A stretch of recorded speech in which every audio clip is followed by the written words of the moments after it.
Hi everyone, welcome. My name's Ian Mack.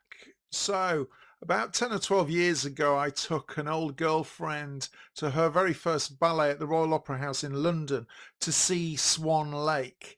And it was without a doubt one of the most magical experiences in the arts that I've ever had. What a joy. But I realised much later I knew very little about Swan Lake. And I know that there are films out there and there are versions you can watch on DVD and so on and streaming online. But I decided that what I wanted to do to begin my 80 video summary of 80 classical and famous ballets was to begin with Swan Lake, because it is without a doubt one of the, if not the world's most famous classical romantic ballet. So in this short video, let's explore what the story is and a little bit of background information, and so that we feel fully briefed. So if you're ready, let's get going.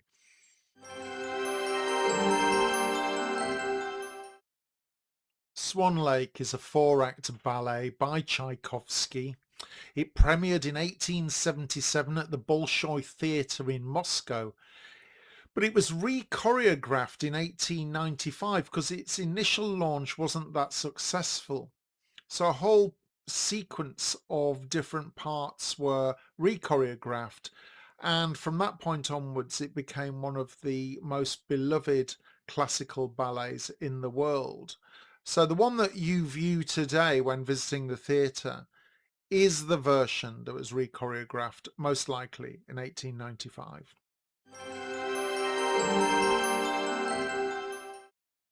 The general story of Swan Lake is as follows. So, it tells the story of Prince Siegfried, who falls in love with a gorgeous princess called Odette, the White Swan. She's been turned into a swan by an evil sorcerer's curse, and she can only be freed from this by true love.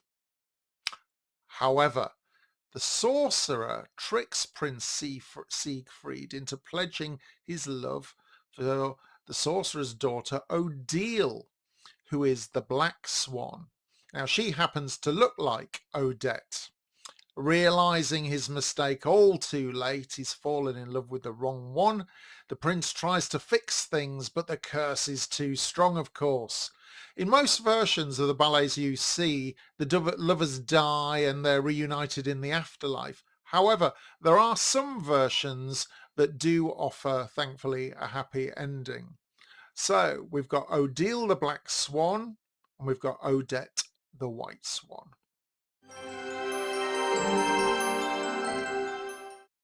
Let's quickly go through the key characters then in the ballet. So, as I said, we've got Odette, the White Swan. She represents purity and grace. Prince Siegfried himself, the prince, he represents nobility. Odile, the Black Swan, she's the seductress or the temptress. We've got Rothbart. He's the sorcerer, Odile's father. He represents wicked power. And finally, the Queen, Siegfried's mother. She makes the prince choose a bride. She's the one who's pushing him.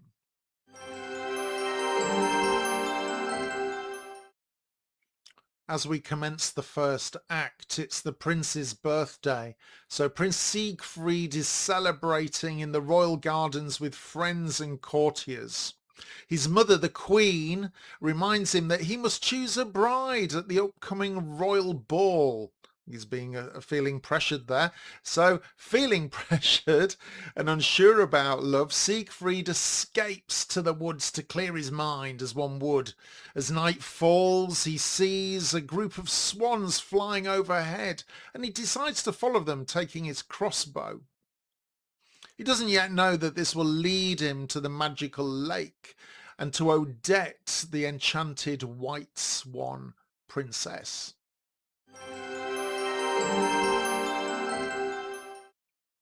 In Act 2, we find ourselves at the Enchanted Lake. So Siegfried follows the swans to the moonlit lake deep in the forest. There he meets Odette, a beautiful woman who explains that she and the other swans are under a curse by the evil sorcerer Rothbart. By day they are swans, by night they return to human form. The curse can only be broken by someone who swears true love to her and never breaks that vow. Moved by her story and her beauty, Siegfried promises to love and protect her. As dawn approaches, the swan maidens must return to the lake and Odette slips away, leaving Siegfried enchanted and determined to save her.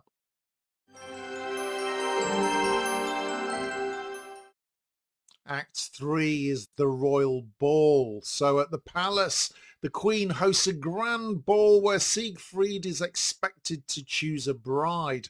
Several princesses dance for him, but he cannot forget Odette. Suddenly Rothbart, the sorceress, arrives in disguise with his daughter Odile, magically transformed to look exactly like Odette. Siegfried, fooled by the illusion, declares his love for Odile and promises to marry her. Just as he makes the vow, the real Odette appears at the window, heartbroken. Rothbart and Odile disappear triumphantly, and Siegfried realizes his terrible mistake. He has betrayed Odette and he has doomed her.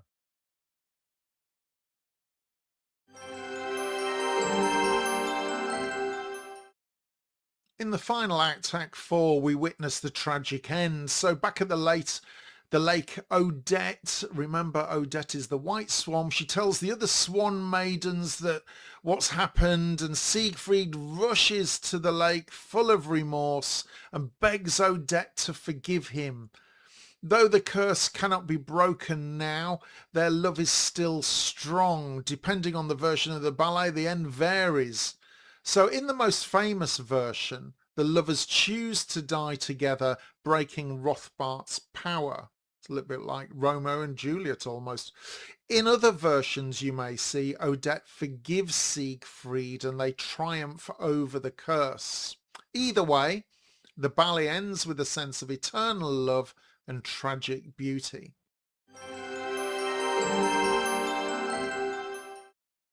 Now, a few interesting facts about this ballet. Of course, we already know that it was re-choreographed, but it's known as one of the white ballets, like Giselle and La Sylphide. It features ballet dancers in white tutus in Act 2. The reason being is that this emphasizes the moonlit, ethereal and supernatural, as well as romance and purity. It was Tchaikovsky's first attempt at a ballet score, unbelievably, and he did struggle to write it.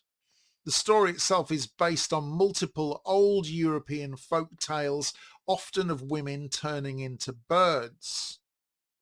It was a flop on its first release, and it only really gained true status after reworking 1895, but it was after that it gained its legendary status.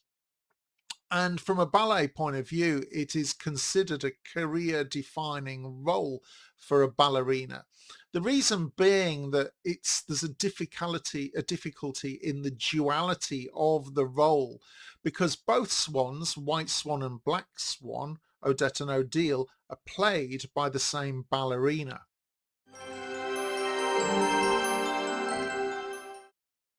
I would suggest that if you are going to see your first ballet, go and see Swan Lake. If you've seen other ballets and have never seen Swan Lake, you're in for a real treat. It's absolutely gorgeous. And the technicalities, the design, the dancing, the swan, the swans together, everything about it is sheer magic. I hope you found this quick summary useful in getting you started with ballet and with Swan Lake. I wish you the best of luck. Do go and see it as soon as you can. And until the next time, remember, my name's Ian Mack. Do like and subscribe, and time is knowledge.